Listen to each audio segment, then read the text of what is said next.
This episode of Kind of Funny Gamescast is brought to you by Blue Apron. Blue Apron is the #1 fresh ingredient and recipe delivery service in the country. Their mission is to make incredible home cooking accessible to everyone. They achieve this by supporting a more sustainable food system, setting the highest standards for ingredients, and building a community of home chefs. Not all ingredients are created equal. Fresh, high-quality ingredients make a real difference, so it's important to know where your food comes from. Greg Miller is all about it, as you might have seen from his hashtag Cooking with Greggy series. To this day, he swears by that buffalo chicken sando. Here's a little taste, see what I did there, of upcoming meals: spicy shrimp, pork chops, and garlic piccata mushroom and chipotle pepper enchiladas with lime sour cream. Check out this week's menu and get your first 3 meals free with free shipping by going to blueapron.com/gamecast.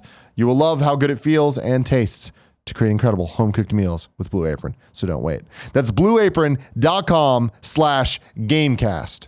Blue Apron, a better way to cook.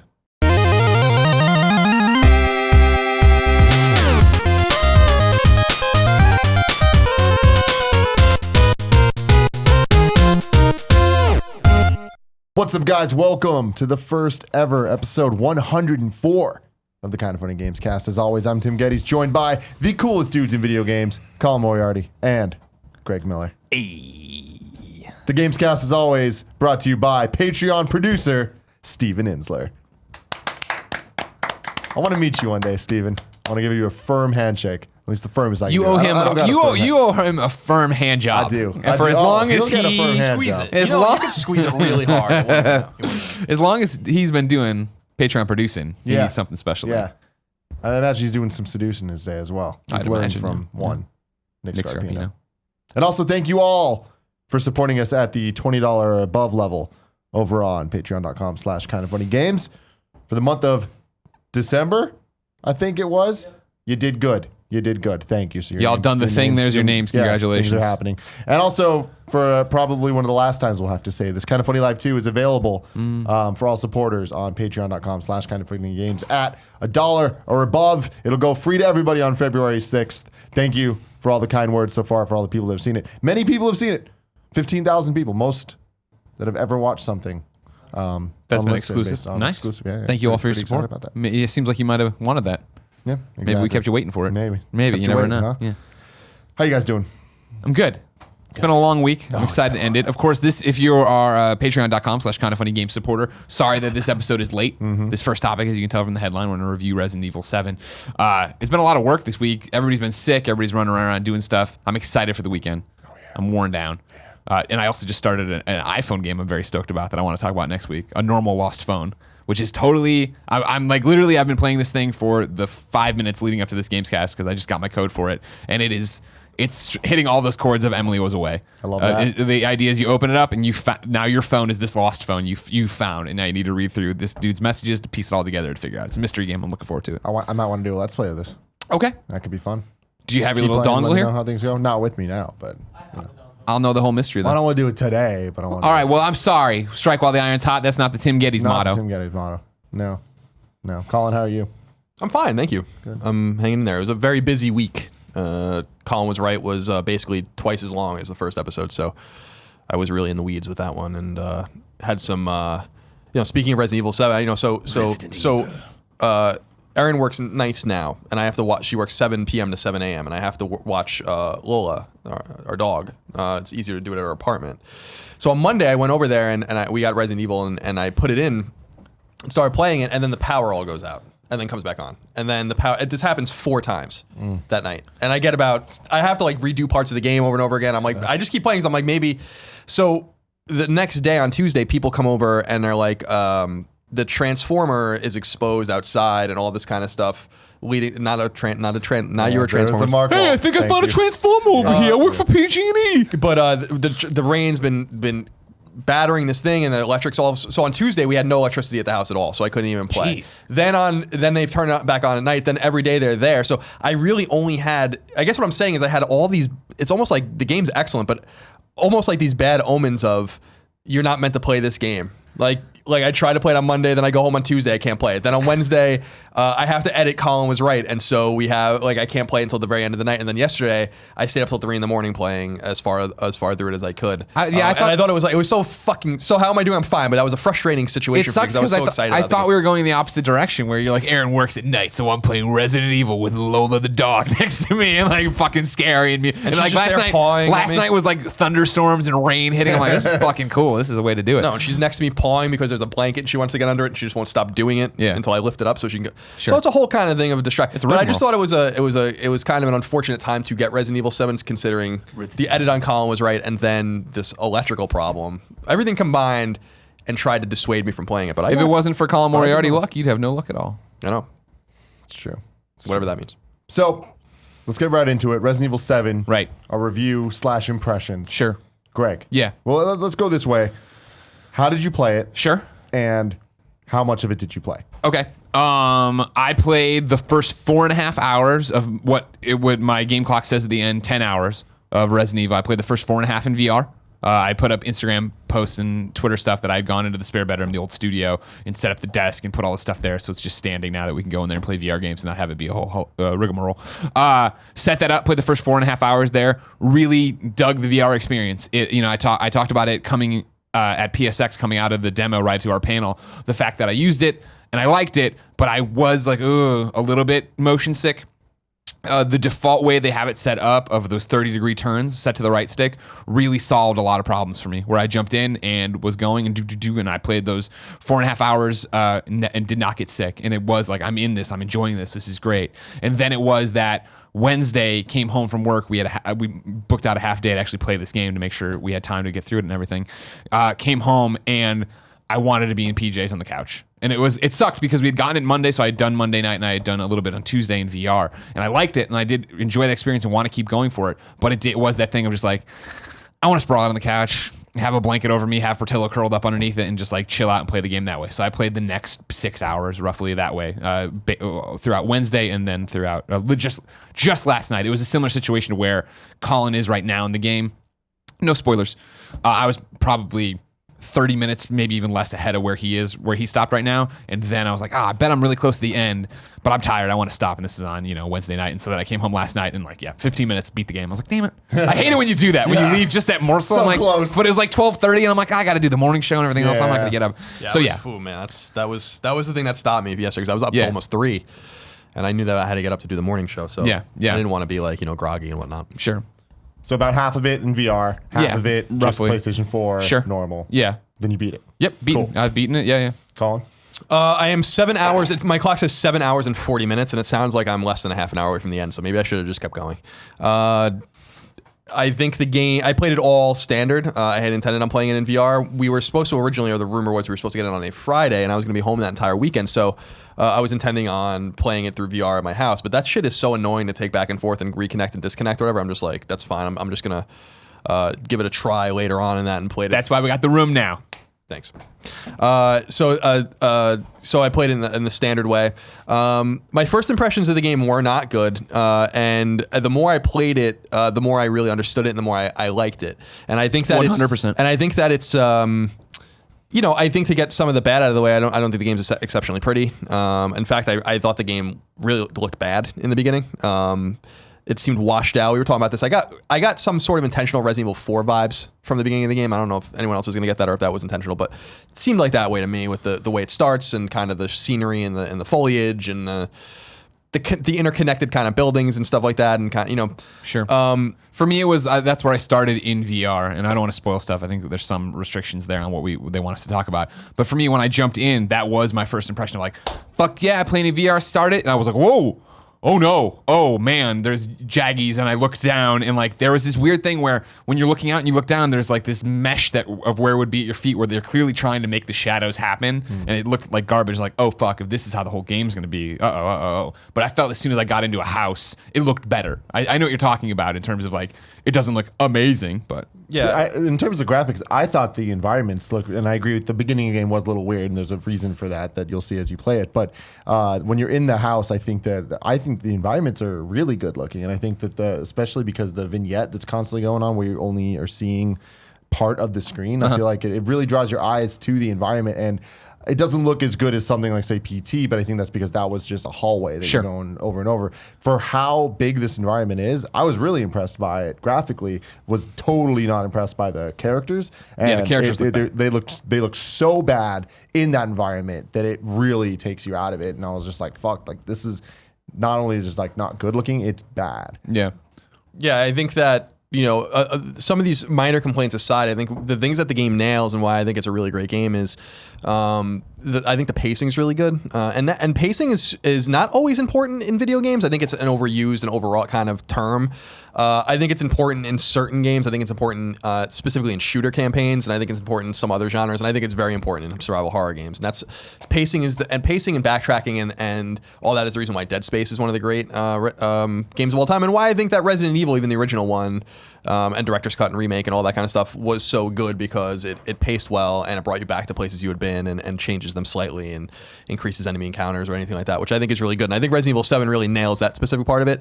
I think the story is kind of nonsense and muddled, and I was a little disappointed in it, but it didn't ruin the game for me. It actually doesn't ruin the game for me at all, in the sense that it really is the ambience and the environmental storytelling that I think is important in these kinds of games, and I think that this game does that very well. I agree with you. Once you're inside the various houses, and I won't get into the weeds of where you are. You're basically in Louisiana, in the bayou, and so you're exploring different locations there, and I think that they do a nice job of making a very ominous and very scary situation come to life, even apart from the story. Like the story is actually kind of secondary to me to the experience, the way of just because. There's something to be said. Like when we play a game like The Witcher 3, I'm not playing The Witcher 3 being like, wow, I wish I was Geralt running around slashing, demons or whatever. But when I play a game like this, I'm like, I'm exploring rooms and I'm like, this would be a very interesting and scary situation to be in real life. And 100%. while that's not possible, it's a little more connected to not an everyday experience, but a real experience where it's like, I'm in this room and I'm looking for ammo, and I'm in this place and I'm looking for this or whatever. I like that, the way that they execute on that. And I think my overall impression of the game is that Resident Evil 7 is a step back in the right direction. I don't think it's anywhere near as good as Resident Evil 4. I don't think it's where it needs to be, but I think that they are getting back to where they need to be. And I'm confident that this game will do well. This game will resonate, and we will get no pun intended. And I think that we will get another one that I think will bring it back and continue to bring it in the direction that it needs to go in. And so I applaud Capcom, because I think this wasn't probably easy or intuitive for them. I think that with 5 and especially with 6, they thought they were doing the right thing, and people were like, you're actually doing the wrong thing. And here are some examples of people doing the right thing, whether people really love Soma, people really love Outlast, and people love PT and all these kinds of things. And so I think that there's a lot of positive stuff to be taken out of there. I think the pacing's right. If it's going to take me about 8.5 hours to beat, I think the length is perfect. Do I have these small complaints about things? Yes, but I think overall, it is a game absolutely worth playing and experiencing. 100%. And I think you nail part that I think we were all talking about, because we all started that first night together, was the fact of when you start it is jarring in a sense, right? And not only that, it's the fact that it seems like it's going to be super easy. And I do think the game, with the exception of one boss fight that stalled me, and I think that's where my game clock ticked up a lot, is that I was like, what the fuck am I doing wrong in this boss fight?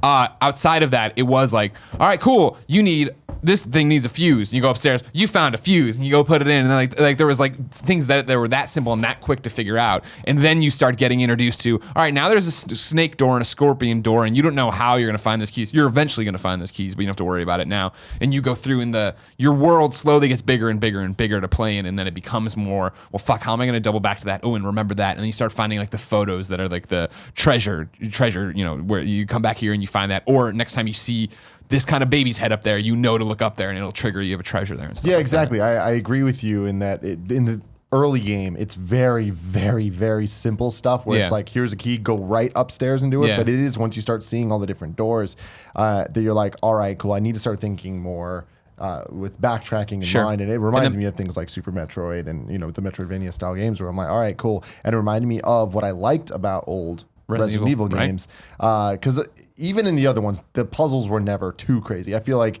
in 1 through 3, they had more advanced stuff, but in Resident Evil 4, there's only 1 or 2 real like all right, I need to stop here and think about this puzzle. Otherwise, it is pretty much just figure out these things and go. And that's most people's favorite of the Resident Evil games. So I think that this one did a good job in terms of puzzles of never making you feel like you're stupid.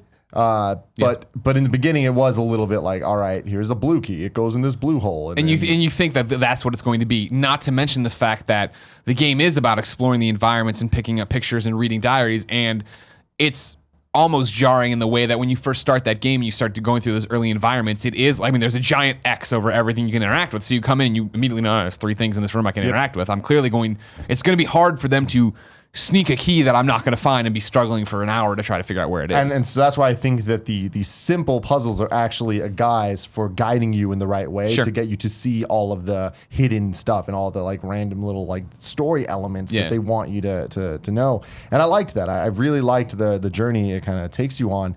I think the game's great. I constantly wish there was a bit more. Like whether it's more action or more story or more, it just, the things I liked about it, I felt like there was never quite enough of it. Interesting. I think a big criticism of this game going into it was like, oh, you guys are just copying Outlast and all these other things that have happened, and this is not the Resident Evil I think of it. This definitely is a Resident Evil game. Like how the story plays out, the cringeworthy dialogue and performance, and just all the puzzles and all the like how the action scenes and boss fights play. Definitely Resident Evil. But at the same time, it is a greatest hits of the last 3 years of horror games. Sure. And I don't think that that's a bad thing. I think don't think it is at all. They took what Resident Evil and survival horror means in 2017, and they added a level of polish to it that I think those other games lack. Sure. Overall, what I also thought was surprising and a good thing is a couple weeks ago on Gamescast I was complaining about how I think that if Resident Evil doubles down on this PT like super vague, you need to beat the demo 10 different times and do all these weird ass things that you will never know without going online and finding FAQ. Yeah, that's a bad look. This game's not that at all. This game is totally, you're playing this game. You do not need to know all this weird shit. Everything you need to know is able to be understood from playing it. What's interesting though is the fact of, I agree with you. Like I ran through this game and except for the one boss fight, I wasn't frustrated. I had a great time. There's a definitive moment for me where I think it's after you beat the second boss, you know what I mean? And I was running out of that area and I was like, and it was backtracking and I was like, this is fucking Resident Evil. This is so Resident Evil. And like up until that point, it was like piecing it all together and figuring out what they were going for and what they were striving for. In that moment, I was like, this is awesome and this is Resident Evil and that's great. I forget where I was going before I said that. What was the last thing you gave me? Well, all right. I'll just jump in and to Tim's point. I think it's an interesting point is that the game seems self-contained and explains everything. Yet one of the things that I thought was very interesting about it and struck me actually like towards the end of my game time yesterday was I'm very thorough when I play games like this. And I think a lot of people are, but I really probably add a significant amount of time to my games typically because of my kind of OCD nature of really looking in every corner of a game. And that's why The Last of Us took me like 18 hours to beat and it took other people like 12 because I was just going in every corner. And there are 2 kinds of collectibles in the game. One is an antique coins, which have an interesting use in the game. And the other are these bobbleheads. And I was very thorough. I found more than half of They also count files. And files. I was very thorough in looking for these things, yet only walked away with 10 or 11 antique coins and maybe half of the bobbleheads. And that was one of the things that really intrigued me where I was like, where the fuck are the rest of these? Like I thought I left no stone unturned. And when I got towards the end of the game, and I guess I won't say much more than that, there's an isolation there where you're gone, you can't get those things anymore. And I'm like, well, where the fuck are they? And that actually got me really excited because I'm like, are there like literal, there must be parts of the map I didn't even see, and I don't know how that's possible because because I was so thorough. So that was what really got me excited about it. Is yes, you can run through the game. There is a trophy for beating the game in 4 hours or less, and because our friend Brian at PS4 Trophies taught me the trick about how to see trophies for a game that are not online yet. So I went and looked. And you basically have to make an account and stay offline and stuff like that, and you can see them.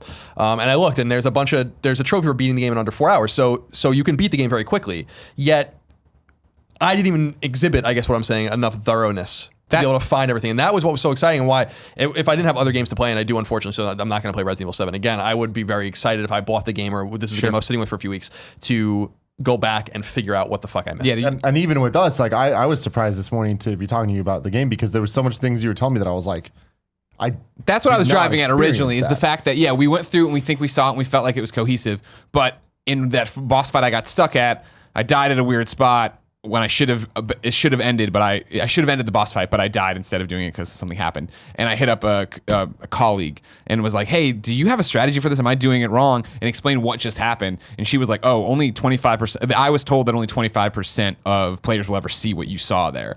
And when I went back and beat that boss, I didn't get that. I didn't get that again. So there are apparently like different little things going on, let alone a few choices. And then for what you're talking about, yeah, like looking at my at the end, it throws your stats up. I took a photo, right? Like I got half of the bobbleheads. I'm short 7 antique coins, and I'm short, it looks like 4 files. And it is that thing of like, it seems when you first start like, oh, this is going to be a piece of cake. And so, yeah, what did I miss? Where did I not see that stuff? And I guess it's not fair for me to say that all of that stuff doesn't exist and it isn't here, because I mean, who will know until months after release when people have really like figured out all the different things you can do. But what I'm saying is, playing the demos that they released, I played through it, and in no uncertain terms was not really satisfied with how I played it, because nothing ended up really happening. And so it's like, to play it the right way, I needed to know all these weird things. And some of them were really weird. Stand here for 10 seconds, then move there and do that. And it's like, this game doesn't feel like it has that. It felt like even just playing it the way I wanted to play it was a real game. And whatever way you guys are playing is also a real game. Sure. So. And that's the thing you talked about. And you talk about pacing and you talked about action stuff. I feel like it ramps that up really well too, where there's a tipping point towards the very end where it was like, all right, cool. And suddenly I noticed that I had all this ammo, and then they introduce a new gun that they give you straight up. And it was like, all right, it's fucking on now. And you're like, just fucking taking things on and going at them and going headlong, where it was forever, being scared, hiding from enemies, like being, trying to figure it out. And for me, running. They introduced some enemy types at the end where it's just like, nope, fuck this. I don't need to fight you. So I'll just dodge around you, save my ammo, and go to the next thing. I guess for me, when I say action, I don't even necessarily mean like fighting them, because the gunplay, at least from everything I've experienced, has been horrible in this game. And I never feel like I'm actually getting anything done, and it is just pushing away. Which is fine. Like, I get it. It's a zombie game, survival horror, whatever. But I never really felt like my guns have been more effective than a melee weapon I had, or just pushing them away. So it really kind of just feels like hitting, running is the action of it. Sure. When I mean action, I'm talking about the hide and seek stuff. I fucking love it. Yeah. There's nothing more tense. Like, I feel like the game is never better than when there is someone chasing you and you're hiding from them and running and like doing the whole game. To me, those are the action scenes, and like those are so well choreographed and so awesome. When I get caught, I feel like I fucked up. Yeah. And having to do the trial and error over and over again until you figure out exactly where you're supposed to be hiding, it never felt like, oh, I have to do this again. It was always like, I'm gonna get this bitch. And that was the thing, even with the boss fight that I got stuck at, where I was like, I was frustrated for sure, but it was mainly like, I feel like I'm burning so much time. I took this afternoon off to get this done, and here I am stuck at this thing. I'll have to tell you, is the pillar, you're running around the pillar. This is what I was describing to Tim earlier. But in what you're talking about with the hide and seek and all that jazz, like in VR, I feel like that was amplified so much more. But now granted, I feel like my opinion on that might be skewed because I was starting, and obviously by the end of this game, like I said, you feel powerful, it's tricks and whatever. But when you're creeping around trying not to be found, and you hear them and they're talking and they're calling out to Ethan and all this different stuff, it did make me like goosebump, you know what I mean? Especially when it was like, I'm gonna fucking run for it, and I'm running and I know that they're chasing me too. It's like fuck. Like, it was intense for sure. Yeah, so you bring up an interesting thing in terms of how scary this game is. I feel like pretty quickly the game goes from being super scary to, oh, I understand the rules of this. Like, this house can't scare me anymore, which is a good thing, I think, because you do kind of, not only as a character become more powerful, but as a person, you're like, you're not going to get me. Like, I know I'm safe walking through this door, and very rarely is there the jump scares. Yeah. I thought they would rely way more heavily on the cheap tactics, but they didn't. Like, this game is scary because of how the characters interact with you, and not knowing exactly what you're going to face in terms of challenge and stuff, not in terms of like random ghost girls popping up with like long hair. Yeah. But I get scared easily when it comes to games, and especially when it comes to jump scares and stuff. So I can't even imagine playing this game in VR. You having played half of it in VR and half in just normal, do you think VR is the definitive way to play it? I think so. I think I bit on the hook earlier, you know what I mean, in terms of like when we came in and you were like, it's got a weird opening, whatever, and I remember you saying there's something wrong with this game. Like, for me, being immersed in it, I think I got over, like, the visuals, like I said, they're like, why is there this thing? But when I got in the house, whatever, it's got that VR screen door effect, so I immediately, I'm not looking at that anymore and being like, this doesn't look like a PlayStation. I'm like, it's a VR game and whatever, I'm running around. And same thing with gunplay, where I mean, shout out. I think for sure gunplay in VR feels better than it does in that, because it was all of a sudden of just like, it's the same thing as always. You pull with L2 to bring it up and then R2 to fire, but then you're aiming with where you look and the hand's out in front of you doing this or whatever. And so like the first fight you have with somebody where you shoot them and you have a gun or whatever, and it was like boom, and I was like, what? Oh fuck, oh my, and it felt so satisfying to put it to their head and like back off and you know what I mean? Like that was awesome. And then jumping into it and playing the next 2 nights in VR and then 2 nights or 2 days, whatever, just playing through normally.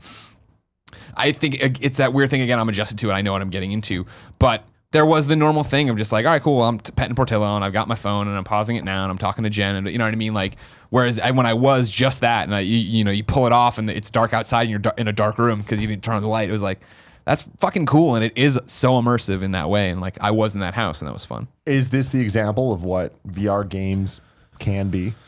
I think it's a step in the right direction for that. I don't think it nails everything, of course. Like I said, like the fact that I get in there and immediately doesn't look that great. You're like, well, this is a fucking letdown. And then I start thinking like, what would it look like on Oculus? And well, I need a rig. And you know what I mean? All that jazz.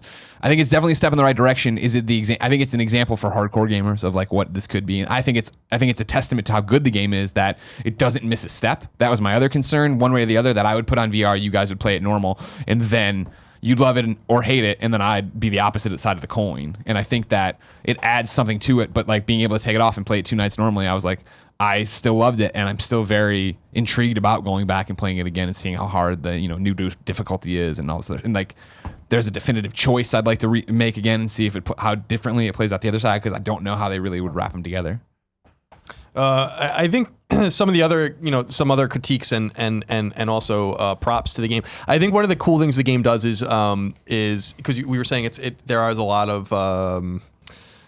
of contemporary horror games within this game, and I think one of the cool things that they did was show a lot of restraint with the way you can build your character, because that's not what really these games are about. But in modern gaming, people feel like they don't have agency if they aren't able to upgrade themselves and stuff, and you can't really do that in this game, which I think is cool. That the way you upgrade yourself or the way you make yourself stronger is I think clever. Like finding the antique coins and using them as currency to buy special things. I saved them up so I can buy a Magnum pistol, for instance.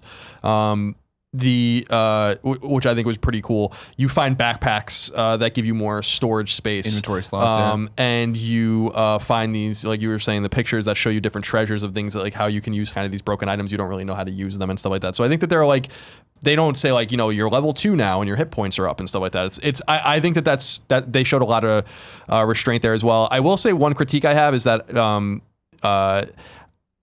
I found the house scary and the certain jump scares scary. The characters grab you sometimes, and there's like a perspective. Because the game is in first person, it removes the ability of you to really see your surroundings the way you would in a third person Resident Evil game, which is the way we're used to playing them. And so that changes the way you're scared in the game, and I think that can't be understated. The game feels different because it is a different kind of Resident Evil game. But I didn't find the creatures or anyone scary. Like that was one of the things that I was disappointed in. Like the zombie they're not really zombies, but like these black mold creatures or whatever. I mean, these aren't scary at all. It's scary when they get near you and you're taking damage, and I didn't find the family particularly scary either. The only character that I thought was scary, and I don't think it's really a spoiler, is there's a woman in a wheelchair that just you'll come out of areas. And I literally said, I was playing last night. Use the key to get through a door, and she's just there, and I'm like, oh, why are you here? Like, like what are you doing here? Like what? Like that was did you try to shoot her and everything? Like you can't bring your gun up to her. I'm like, fuck, I don't like this woman at all. Yeah, it's super unsettling, and I think that was one of the cool things about the game was just these very unsettling, seemingly inconsequential to the plot kind of things that they do to keep you unsettled. And I think that was one of the major things that the game did very well was to continue continue to build the pacing. And even though I think they fell woefully short with stories and with characters, and I think they did, I don't know that Resident Evil really ever nailed that stuff to begin with. I was going to say, I've never enjoyed a Resident Evil story, but in terms of like, first off, environmental story, and then just creeping you out. Like when you've been there too, I think. It isn't a big spoiler, but when you finally get the key that'll allow you to go into the kids' room or whatever, and you start reading all the notes and diary entries he left around there about what's happening in the attic, you're like, Jesus fucking Christ. Man. And you go up there and it's like, all right, what's going to happen? And it's just fucking unsettling and creepy, and this is what that world is. There's something about it though, right? Like I don't know if anyone can relate to this, but there's something pseudo immersive about playing a game like this, where like, especially with the save rooms, How nostalgic was it? With the music. Yeah, and all that? I was like, it was very nostalgic. This is Resident Evil. But at the same time, like if you put yourself in that character's position, like I shut the door in the save room. There's like a desk and like a couch. You could potentially, like, you can't do this in the game, but it's like you can like take some respite here. Like you can sleep a little bit, and maybe there's some food. And that, like you kind of like put yourself in that place, and you're like, there's a cool. There's something about like that the structure of the game that makes you feel like you're progressing. It makes you feel like you're safe at times. Makes you feel like you're super exposed at times. And I think that's survival horror in a nutshell. Yeah, I think that's what they needed to do, man. We need games like this from AAA publishers, and this is the first one we've got. And I really will say this is the first. You know, people love The Evil Within, and I think that's probably the last one we ever got of this caliber, this production caliber. Since it's been a while, and hopefully this encourages people to get, not only Capcom to stick with it, but for others to get involved as well and do new things with your franchises. Yeah, it's Resident Evil 7, but it feels like a new game except for like these callbacks and nostalgia pickups and stuff. What do you think about the characters? I thought, the family's super crazy rednecks and something's going on, right? And they're scary in the way of like, I'm talking about where like, when the father is chasing you and he fucking punches through that wall the first time when you're running the door, I was like, fuck, you know what I mean? Like the goosebumps. But the more you're around them, the less scary they become. And then, because like the old woman, right, is like, not the old woman, but his wife, I want to say Marjorie. Marguerite. Yeah. Her with her lantern and like when, she does her jump scare and you go backwards, right? That whole thing was like, man, this is disempowering. And how do I, it's like, and then it's just like, oh, brute force my way through it. But okay, cool. But it is like, oh, fuck. Like I wasn't scared like, ooh, but like it was, there's something to them, but they're just creepy ass redneck people. Yeah, see, for me, I agree with you in the fact the molded and all the like scary well, insects and shit. Those are the guys who legitimately where I was in the beginning, and I was like, wait, like especially when you go to like the Great Hall area with the dual staircases, you have to keep crossing by. There's those two that are there. I would just run to the front. All right, you're gonna go down that staircase. All right, run up here, run by you, run, and then that's why like at the end there's like a gauntlet of them. And it was like, just see you guys, whatever, come at me. I'll hug the wall. You'll come to that side of the wall, and I'll run around you. And I have like 600 fucking rounds by the end of this. Yeah, exactly. I think that we're obviously desensitized to like those type of creatures and all that shit, whether it's from movies or games. But I thought the family was really creepy and really scary, and I'm disappointed in the fact that like there's so much supernatural stuff, and I think that that is a big problem I had with the game, and that's I think a very personal take on it. But the things that scared me most about this game is when it wasn't supernatural. So like walking over to the piano and then the thing closing, I'm like, why? Like, why did that happen in the context of this world? Like, that was literally just to try to scare me. Like, but that doesn't make sense. There isn't ghosts, Well, I think that there's like some sort of maybe relationship between, one of the things I was thinking about was that this is only the third game I think that I've ever played that takes place in the Bayou. The other two being Mafia 3 and Infamous 2. Yeah. There's something supernatural and voodoo-like about that area where I thought that, I was thinking about Parasite Eve a lot for some reason, in the sense that Parasite Eve takes place in a city. It's very corporate driven. There's some supernatural element to it, but it really isn't. It's more like that late 90s kind of like evil corporation kind of shit, like Resident Evil did. And that made sense to me in that particular thing because it's a very urban, sterile environment. And then when you find yourself in this very bayou-ish fucking swampland, well, then the supernatural thing made more sense to me, and so I liked it as well. Like I liked it. I liked that part of it. But the one complaint I have in that nature and is that I just feel like for as good as the pacing is with the plot and for as good as the pacing is in getting you through environments, I did feel a little disappointed at times that I was fighting too much. I felt like I became, we talk about desensitization.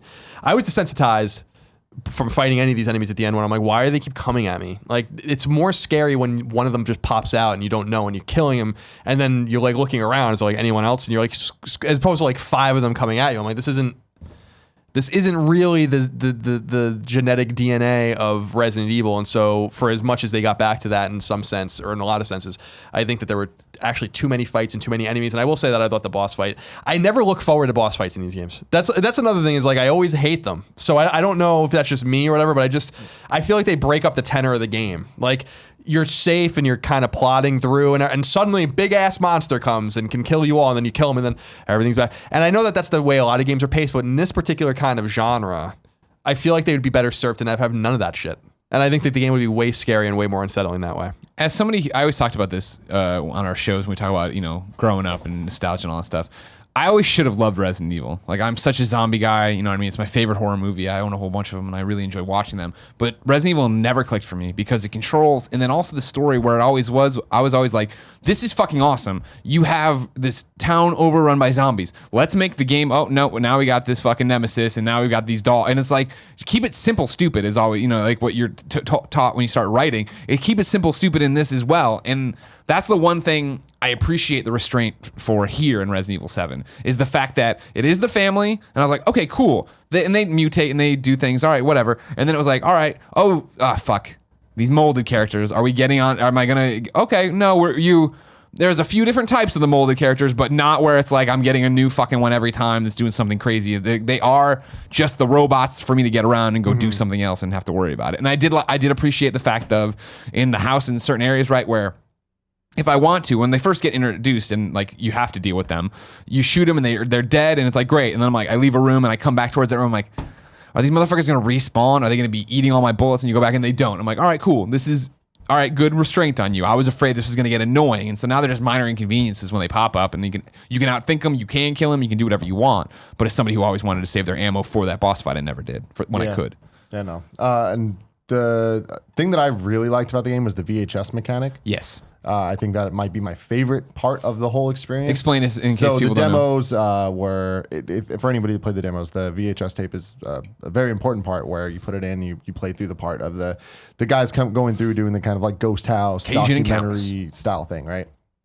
That is in this game. Twist a little bit. You actually play the different perspective of it, and then later in the game, there's multiple VHS tapes in this game. You can go find a TV with VCR and put it in. And when you put it in, you play through whatever was recorded on it. So it's a really kind of unique, interesting way to do flashbacks. Yeah. And I think especially in the first person, they added the whole like VHS grain filters and all that. And it's super immersive, and it's I think really cool way to tell the story and like not have it just be a cutscene, but actually have you be able to play these really cool moments and have it make sense narratively, where it's not.